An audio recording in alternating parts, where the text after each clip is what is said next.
10ஆம் வகுப்பு கணிதம் அலகு 3 இயற்கணிதம் அலகு பயிற்சி 3இல் 14வது கணக்கு பார்க்கிறோம்.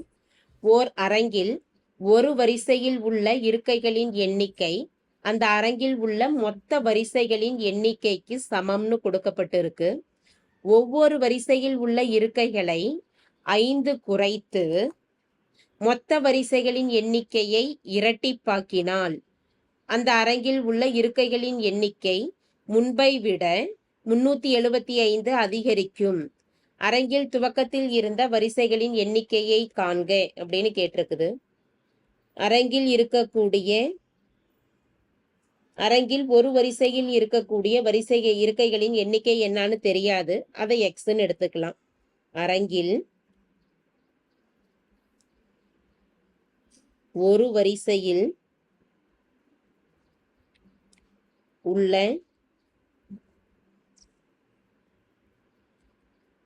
இருக்கைகளின்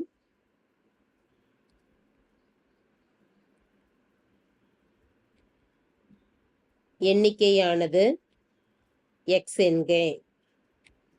அரங்கில் உள்ள மொத்த வரிசைகளின் எண்ணிக்கை ஒரு வரிசையில் உள்ள இருக்கைகளின் எண்ணிக்கைக்கு சமம்னு கொடுக்கப்பட்டிருக்கு. அப்ப அதுவும் என்னவாதான் இருக்கும்னா எக்ஸா தான் இருக்கும். அரங்கில் உள்ள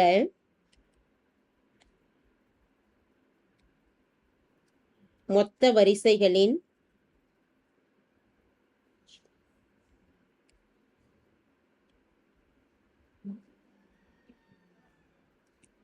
எண்ணிக்கையானது எக்ஸ் என்க. அதுவும் எக்ஸுக்கு சமமா தான் இருக்கும். அரங்கில் உள்ள மொத்த இருக்கைகளின் எண்ணிக்கை அப்படின்னா ஒரு வரிசையில் இருக்கக்கூடிய இருக்கைகளின் எண்ணிக்கையும் மொத்த வரிசைகளின் எண்ணிக்கையும் பெருக்கிக்கிட்டோம் அப்படின்னா அரங்கில் உள்ள மொத்த இருக்கைகளின் எண்ணிக்கை நமக்கு என்னன்னு தெரிஞ்சிடும். அதை எழுதிக்கலாம். அரங்கில் உள்ள மொத்த இருக்கைகளின் எண்ணிக்கை எதற்கு சமம்னா ஒரு வரிசையில் இருக்கக்கூடிய இருக்கைகளின் எண்ணிக்கை பெருக்கல் மொத்த வரிசைகளின் எண்ணிக்கை. இரண்டையும் பெருக்கிட்டோம்னா மொத்த இருக்கைகள் என்னன்னு தெரிஞ்சிடும், எக்ஸ் ஸ்கொயர்னு ஆகும். இந்த நிபந்தனையானது எதற்கு சமம், அதாவது கொடுக்கப்பட்டிருக்கக்கூடிய அடுத்த நிபந்தனை என்னன்னா ஒவ்வொரு வரிசையில் உள்ள இருக்கைகளை 5 குறைத்து மொத்த வரிசைகளின் எண்ணிக்கையை இரட்டிப்பாக்கினால் மொத்த வரிசைகளின் எண்ணிக்கை என்ன, எக்ஸ் ஸ்கொயர். அதை இரட்டிப்பாக்கினால் 2x. ஒரு வரிசையில் இருக்கக்கூடிய இருக்கைகளை 5 குறைக்கிறோம். அப்ப 5 குறைச்சிட்டோம் அப்படின்னா x-5 எதற்கு சமம்னா மொத்த இருக்கைகளின் எண்ணிக்கை முன்பை விட 375 அதிகரிக்கும்னு கொடுத்திருக்கிறாங்க. அப்ப எக்ஸ் ஸ்கொயர் பிளஸ் 375 மொத்த இருக்கைகளின் எண்ணிக்கையானது எக்ஸ் ஸ்கொயரு, அது கூட முன்பை விட 375 அதிகரிக்கும்னு கொடுத்திருக்குது. அப்ப பிளஸ் 375. இதை சரியா எழுதிட்டோம் அப்படின்னா இதை சுருக்கணும்னா நமக்கு தேவையான மதிப்பு என்னன்னு தெரிஞ்சிடும். இதை சுருக்கலாம். 2x-ஆல x-5 பெருக்கிக்கிட்டோம்னா 2x பெருக்கல் x 2x ஸ்கொயர், 2 பெருக்கல் 5 10, 10x equal to X square plus 375. அனைத்து மதிப்புகளையும் இடது பக்கமே கொண்டு வந்துட்டோம்னா 2x square minus 10x plus X square இடது பக்கம் வரப்ப மைனஸ் எக்ஸ் ஸ்கொயர் பிளஸ் 375 ஆனது இடது பக்கம் வரப்ப minus 375 equal to 0. 2x square minus x ஸ்கொயருங்கிறப்ப எக்ஸ் ஸ்கொயர் ஒரே ஒரு எக்ஸ் உறுப்பு minus 10x minus 375 equal to 0. இருபடி சமன்பாடா இருக்கு. இதை காரணிப்படுத்தலாம். எக்ஸ் ஸ்கொயரின் கீழ் 1 மாறிலி உறுப்பு 375, 1 பெருக்கல் 375 375 மைனஸ் 375. எக்ஸின் மதிப்பானது எக்ஸின் கெழுவானது மைனஸ் 10ன்னு இருக்கு.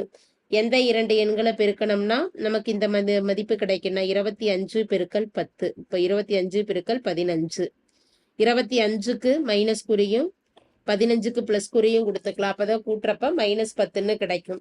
காரணிப்படுத்திருக்கக்கூடிய எண்களை எடுத்து எழுதிக்கலாம். எக்ஸ் மைனஸ் 25 பெருக்கல் X plus 15 equal to 0. X minus 25 தனித்தனியா 0க்கு சமப்படுத்திக்கலாம். 25 equal to 0, X plus 15 equal to 0.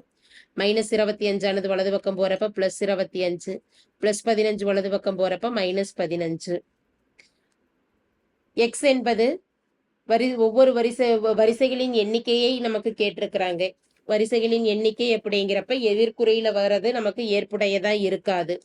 X equal to -15 என்பது ஏற்புடையது இல்ல. therefore எக்ஸ் ஈக்குவல் டு 25 மட்டும்தான் ஏற்புடையதா இருக்கும். என்ன கணக்கிட சொல்லி கேட்டிருக்குது? அரங்கில் துவக்கத்தில் இருந்த வரிசைகளின் எண்ணிக்கை. therefore அரங்கில் துவக்கத்தில்